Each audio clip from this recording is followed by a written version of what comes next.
ṣe púpọ̀ adúpẹ́. bí a bá rẹ́ni tó ń ṣiṣẹ́ rere for the benefit of mankind ó yẹ ká máa dúpẹ́ lọ́wọ́ wọn ni. nítorí ẹ̀ ní the acting CMD UNIMED Teaching Hospital Pastor Michael Gbala akọni ẹ̀dá ọmọ àmúyangàn tó wà morally and academically superlative and all the staff of UNIMED Teaching Hospital bẹ́ẹ̀ lọ́wọ́ gómìnà wa Honourable Dr. Lucky Orímísàn Ayédàtiwa for his total commitment in ensuring rapid development in UNIMED Teaching Hospital. ẹ̀dín náà ẹ̀ wò. in just 1 year of the acting CMD the governance has increased the workers' salary 3 times and ensured that the doctors and health workers do not run abroad again. nǹkan bí ọgọ́rùn-ún security personnel ni wọ́n sì ti gbà síbẹ̀ láti fòpin sọ́rọ̀ ẹ̀ṣọ́ ààbò ní casual. wọ́n gba àwọn èèyàn sáwọn àyè tó ṣòfò tẹ́lẹ̀. bẹ́ẹ̀ ni wọ́n sì tún ṣètò digital OPG machine tó máa ń produce a panoramic x-ray of the upper and lower jaws. àtàwọn òbí pàtàkì bẹ́ẹ̀ títí dorí solar power supply kì í ṣe ó lè máa yálà ìrọsẹ̀. ẹ wò the acting CMD Dr. Gbala àti gbogbo òṣìṣẹ́ UNIMED Teaching Hospital ń dúpẹ́ púpọ̀ lọ́wọ́ gómìnà wa pé ẹ ṣe sà. bẹ́ẹ̀ la dẹ̀ túbọ̀ ń retí yín sí i. torí bébì yín tó mọ yòóre tẹ́ ẹ ṣe púpọ̀. in the UNIMED Teaching Hospital thank you sir. One of the things we've done recently that gladdens our heart is that we'll be able to start usage of our new building. You will be aware that the government is building for us a 250-bedded space. It's not yet 100% complete, but at least we've been able to move to the outpatient section of the hospital, and we thank the government for the massive support that we enjoyed in that place. Because I mentioned that we have upsurge in the patient patronage. Because of the upsurge in patient patronage, where we were using for outpatient section, for the specialist clinics, for medicine, for surgery, has become extremely not enough for us. It's Professor Akinwunayodeji. I'm the chairman, medical advisory committee of UNIMED Teaching Hospital. The past administration did a human's job because they were managing a multi-complex hospital. Imagine moving from here to Akure and back, and then you go to the other side. You needed minimum of 50 ambulances to achieve that, but we had just a few, maybe less than 5 or 6 ambulances. You needed billions of naira. But per month, I don't think we're getting up with. I don't think in a year we got up to $1 billion. So when you look at administration of 6 years, there's no you can compare to 1 year, and we're just a mono hospital now. So we have more of our attention focused on the medical village, so we can use our minimum resources with little distractions. My name is Dr. I'm the Deputy CMAC Clinicals, as well as the head of department of the surgery. In the last 1 year, we have been feeling the challenge of moving clinics from the group complex to the medical village, following the restructuring of the hospital. This we have achieved successfully to be able to take care of the surgical needs of our teeming patients. We've also been able to attend to the patients under the National Health Insurance Scheme. We have quite many of them. We take care of their surgical aspects. We are also been able to move our clinic from the old location, within the medical village, to the new building, which is more spacious and more comfortable to be able to accommodate our ever-increasing number of patients that need surgery in the state. We practice all the surgical specialties, from pediatric surgery, neurology surgery, general surgery, and increasingly we now have a neurosurgeon who is on grant with us 24/7. We take care. There are a lot of patients in Ondo State before now that we used to refer after the state for neurosurgical cases. But now we are happy to inform you that we are able to take care of them. In the last 1 year, we'll be able to expand our training capacity. to give support to our affiliate university to train the medical doctors, the laboratory scientists, the pharmacists. We've done quite a lot in that area. And also some institutions have also collaborated with us. And we'll be able to provide the platform for training.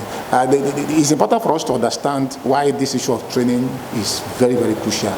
Nigeria now has a challenge of medical personnel.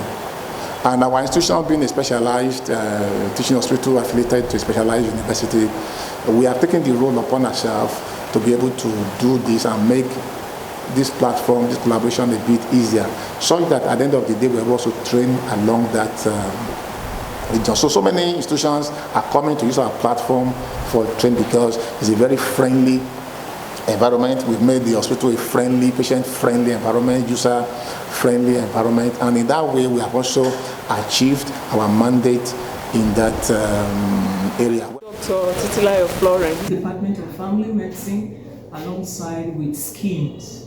And when I say schemes, I mean the National Health Scheme and the state, that's Ondo State's Contributory Health Scheme. So the department was not in existence here before restructuring, that our CMD, Dr. Michael Gbala, in his own wisdom, started this department. We were initially at Ondo Complex, and then I wonder, most patients, when they come, especially those coming from Ore, they have to come here and they will tell them to proceed to general. So sometime before they get there, we have closed. So, but under the leadership of Dr. Michael Gbala for this teaching hospital, he thought it wise to start Department of Family Medicine. And this place that was opened up for this purpose was closed for several years after Mickey left. So it was seen to be a den of snakes.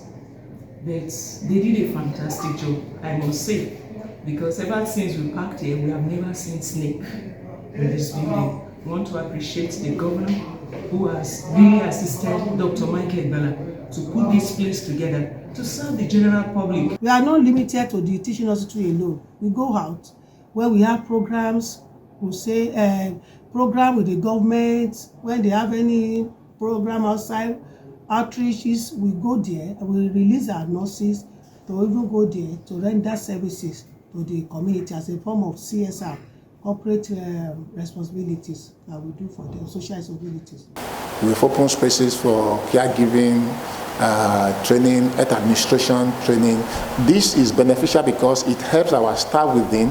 It also helps staff of hospitals in other places. It helps because governance is important when you talk about hospital administrations. And also beyond that, that is also an avenue to increase financial sustainable financial support for the institution. So what I'm saying in essence is that we're looking at all the mandates of the hospital. Clinical services, we're doing a lot along that line. Training, we're doing a lot along that line. And also research. We're promoting research. And a lot of research has been done in this hospital in the last 1 year. We're making the hospital friendly, research friendly. It has been designated as WHO friendly, research friendly institutions. We have incubators, we have resuscitators, we have therapy, we have baby spots. There are doctors and nurses here taking care. We usually take care of low birth weight baby, preterm baby. A few days ago I saw a child that was delivered at 27 weeks and is coming to follow up.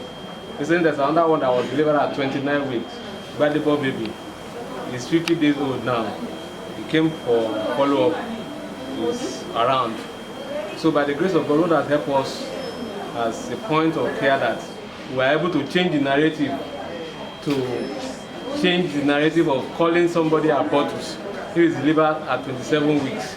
27 weeks do survive here with the facility we have. Area. And one other thing we've done very extensively is to make the welfare of staff a priority. Because we believe in hospital setting, when you take care of the staff, they will take care of the patients without asking. We don't need to ask, we don't need to wait until the staff start agitating. We are so much in touch with the staff, know the feeling, and the staff themselves know that we are in touch with their with their welfare. We're not taking it lightly, and that I've shown in several ways.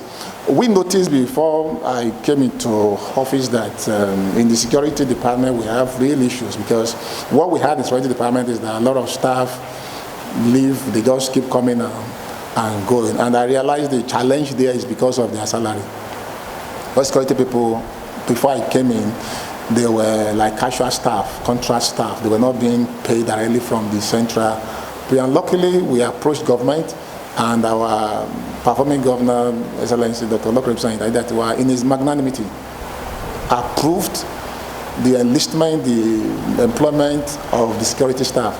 So we've employed over 110 security staff in the last 1 year, and that is highly, highly commendable. We give it to the government for that to be able to do that, and that has really encouraged the security staff, has boosted their morale. I can tell you, sir, since we did that, not one security staff have resigned. Not one. Unlike before that, you bring them in, every month they keep going, they keep coming. Not one have resigned the last 7 months. So it was a very magical stroke. Professor Michael Semidele Odimayo, the special advisor to Governor on health. I can say categorically that Governor Lokirimus Ayiratiwa is a mover. He's an excellent mover. Actually, he's coming to the service. He's a great omen, good omen for the state. He's a good luck to the state. If you look at it, you will discover that when he came in, he met the teaching hospital in a state that was really challenging. Things were not going on well. The first thing he did is to put a structure in place to readjust the system. He put a plan of action to modify things, such a way that we made the teaching hospital to stand as teaching hospital largely, and he began to do a gradual separation of Akure Center and the Ondo Township Center. By that singular action, the lost gone secondary healthcare system in Ondo Township was restored. We now have a secondary healthcare facility in Ondo, which now makes it, that is the specialist hospital in Ondo. Whereas the teaching hospital Ondo now became the tertiary health institution proper. Now, by the virtue of the various modifications, doctoring and engineering of the health sector, especially at the tertiary institution level, the confidence of our people in the health sector has risen dramatically, such that the patient load in these hospitals now, they're about 2.5 to 3 times the number that we used to have before, because of systematic engagement, improvement, and standardization of the system. You know, when Governor came in, things changed. The atmosphere in the teaching hospital changed. He appointed some key people into the health sector. Gbala to be in Ondo, the UNIMED Teaching Hospital Ondo, Dr. Aketade to be in charge of the specialist hospital in Ondo, and Dr. Aketan to be in charge of specialist hospital Akure. That on its own is putting round peg in round hole for excellent performance, and it worked perfectly. It was like an energizer. So now Mr. Governor now began to re-energize things. The formerly abandoned Mekio, or the Ganifa or Imi structure that was there, that was like a security threat and infectious disease Lassa fever threat to the hospital community, was transformed. It became the beauty of the hospital, renovated with solar lighting, with computer, with various gadgets to make it functional. With the help, so many other things coming in. So you see things changing. Even, you now discover that even the health workers in this institution can no longer strike, can no longer go on strike. There was a time they went on strike for 24 hours. Before 24 hours, they have called off their strike. Because they don't have reasons to go on strike again. We really want to appreciate Mr. Governor. I want to appreciate the leadership of our various institutions for what they are doing. There has been great change in the health sector. You know, the way the governor makes things happen, it makes the leadership at the various levels to have this sense of possession for excellent performance. And we can see it happening across the state. So I want to appreciate Mr. Governor for really encouraging and for allowing excellent performance in these institutions. A training facility in terms of the physiotherapy interns. In the history of Ondo State, we have never trained physiotherapy interns in this state. It has not happened anywhere. I approached government that we need to train physiotherapy interns in this hospital. And our governor too, in his usual characteristic supportive manner, approved it. Dr. Mrs. Ogunleye Ibirunke Esther. I'm a Deputy Director of Physiotherapy and the Head of Department, Physiotherapy, University of Medical Sciences, Teaching Hospital, Ondo. I would like to look at the contributions of the Physiotherapy Department in three phases. First of all is in area of services, which is the most important aspect of the outlook of the hospital. In terms of services, we've been able to rehabilitate a lot of patients. In terms of training, it is enormous. First of all, let me start with physiotherapy students of University of Medical Sciences Teaching Hospital. We've graduated the fourth set of physiotherapy students, and all of them have had their clinical training in the Department of Physiotherapy, University of Medical Sciences Teaching Hospital. Let me now say that these students, after graduation, they have excelled in their clinical proficiency and clinical service delivery at all levels in their various places of endeavors. And recently, through the state government, the interns were absorbed into the system, and a large percentage of the interns were actually graduates of the University of Medical Sciences Teaching Hospital. And that is like, we are getting what we gave them back. And I must say that we got a very good deal.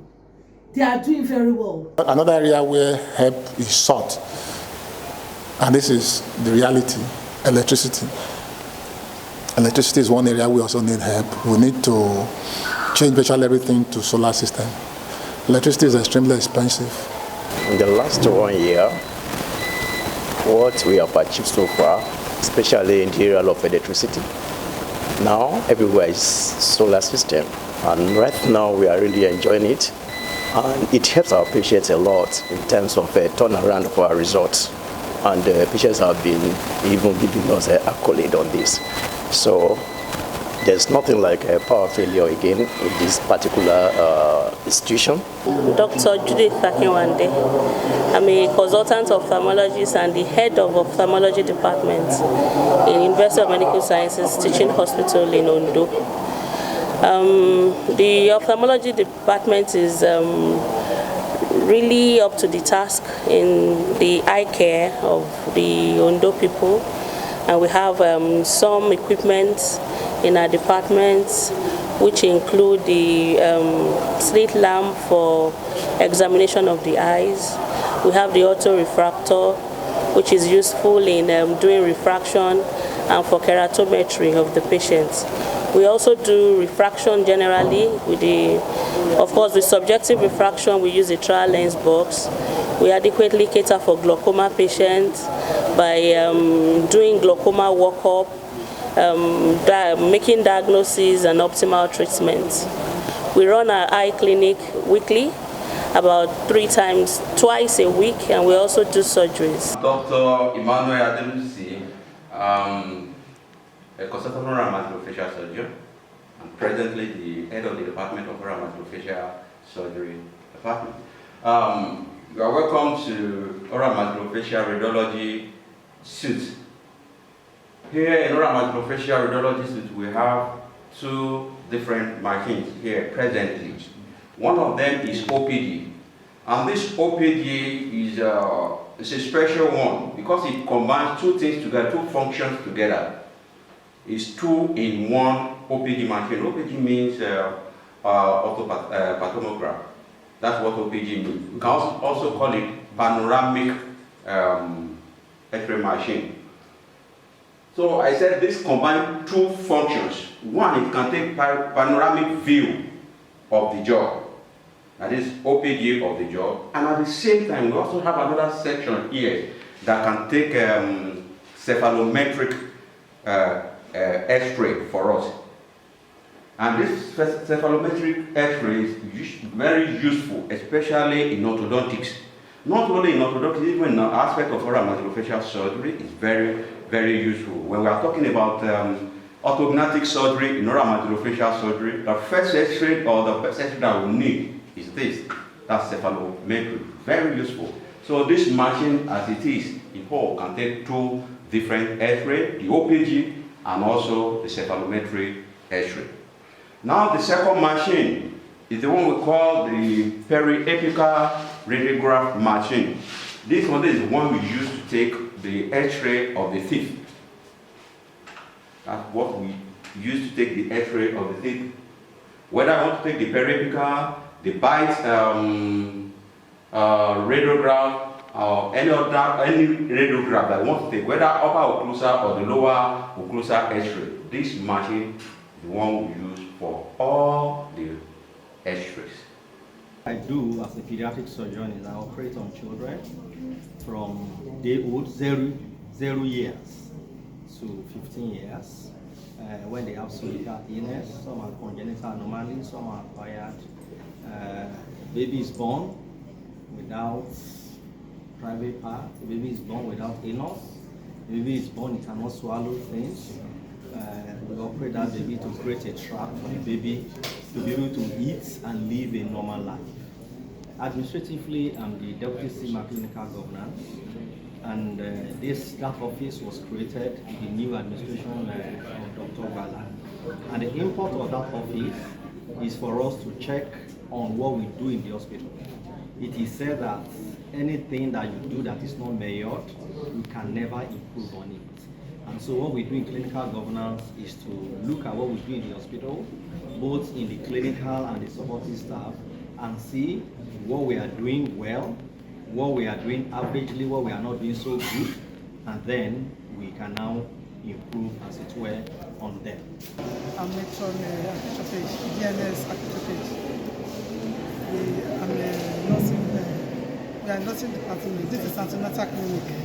So we run our clinic from Monday to Friday. Monday we attend to pediatric children, then we book a pregnant woman. Then on Tuesday we attend to antenatal clinic. Then a gynae clinic, we attend to gynae patients. Same thing on Wednesday. We do our antenatal clinic here. Then we attend to pediatric patients and gynae patients too. Same thing on Thursday. So Friday, we attend to ophthalmology patients. I'm an assistant director of nursing and also a public planning director This 1 year, I think we have witnessed a significant improvement in our care. And we have more of turnout now, unlike in the previous year where there was a reduction in our turnout of our patient community. Now more of our patient comes into clinic, we have better organization. Where we need support is in more equipment. Equipment, more and more, because more equipment translates into better services in the system.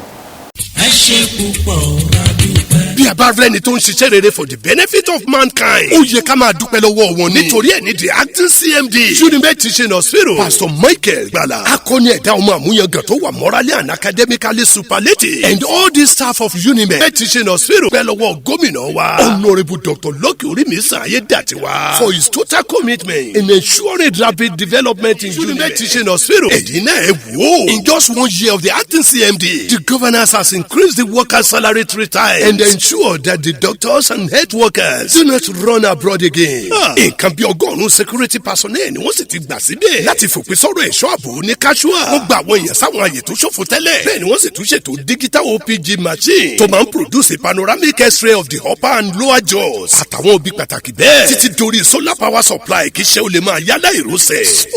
ẹ wò the acting CMD Dr. Gbala àti gbogbo òṣìṣẹ́ UNIMED Teaching Hospital ń dúpẹ́ púpọ̀ lọ́wọ́ gómìnà wa pé ẹ ṣe sà. bẹ́ẹ̀ ládẹ̀ túbọ̀ ń retí yín sí i. torí bébè yín tó mọ yòórè tẹ́ ẹ ṣe púpọ̀. in the UNIMED Teaching Hospital thank you sir.